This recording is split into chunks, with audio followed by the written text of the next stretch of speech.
Yesterday, I was lucky enough to go to a screening of Guardians of the Galaxy Volume 2, and before we got to see it, all the cast and crew came out to see a bunch of us. It was at the YouTube space in London, and we got to do a little meet and greet with everybody. I got to talk to James Gunn, the director, which is really, really cool. Don't worry, I'm not going to upload another 15-minute video of me talking to a director that nobody watches. I'm just kidding, obviously. I'll continue to do those if I get the opportunity to. I mean, I know the people that watch them really enjoy them. Anyway, everyone obviously crowded around Chris Pratt, which was really, really strange to watch a bunch of YouTubers crowd around a movie star, because obviously usually when I see these people, they're being crowded around by their audience, but this time the YouTubers were crowding around a movie star. It made me wonder who would Chris Pratt join in crowding around.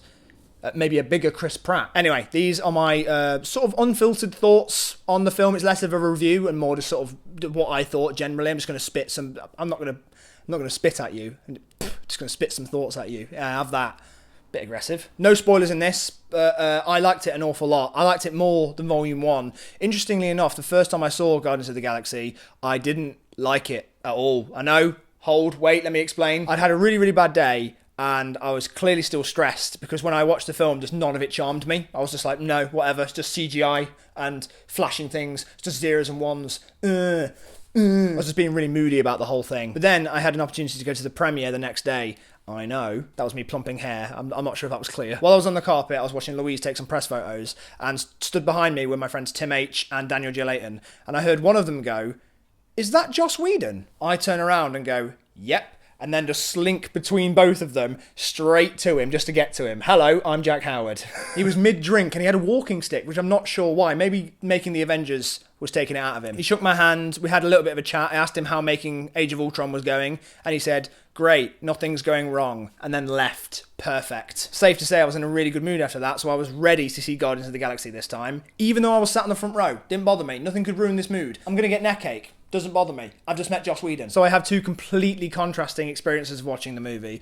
I've seen it again since. I think it's pretty good. I think it's alright. I didn't go as crazy for it as everyone else. I think that's what I can safely say, is that I wasn't as taken with it as most people were. So when it came to watching the sequel, I didn't really have... I was excited, but I didn't have high expectations for it. I just wanted it to be fun. I'd also heard that it was more emotional than people were expecting, so I was looking forward to seeing what that was about. This one, it had more of a clear emotional through line, like the characters were all thematically connected. Yeah, sometimes the characters just said how they felt, which isn't exactly the best writing, and it hammers the point over your head. But at least they cared about the characters, at least they cared about you caring about the characters and their development. And like I said, it's funny. It's like basically a comedy. It's just straight, like every other line is a joke. And it wasn't just comedy for the sake of it. It felt like all of it was used to reaffirm character. It wasn't just jokes for the sake of it, which is what Doctor Strange felt like. Furthermore, to that point, the characters, you know the characters so well now that when somebody says something, you can just cut to the other character making a face, and that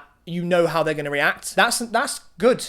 I'm really impressed with that. Like, if over 2 movies to be that connected to the characters already, especially when 2 of them are CGI. Baby Groot just essentially has some sketches sprinkled throughout the film, and I'm all for that. It felt different because I don't usually see that in films, and also it felt strange to be going "ah" and laughing at the same time. To have those two emotions fighting each other was a very, very strange experience. In the third act, no spoilers obviously, but they're saving the galaxy.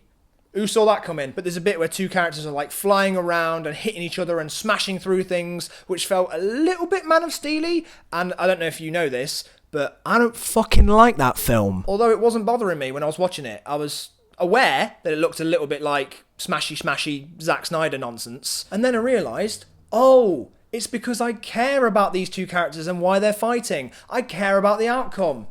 I'm not used to that when I see this sort of destruction. If I was going to be critical about anything, it would be that, yeah, sometimes the characters do say what they feel, and that sort of is a little bit lazy. I think also the pacing is a little bit off sometimes, and it feels a bit clunky. There's some stuff in it which is entertaining at the time, but then as the film goes on, you're like, did we really need to see that for as long as we did? But I really don't have that much to complain about. Really, I'm just impressed that it was as funny as it was, I cared as much as I did, and that Marvel have finally got a villain that works and is good since Loki.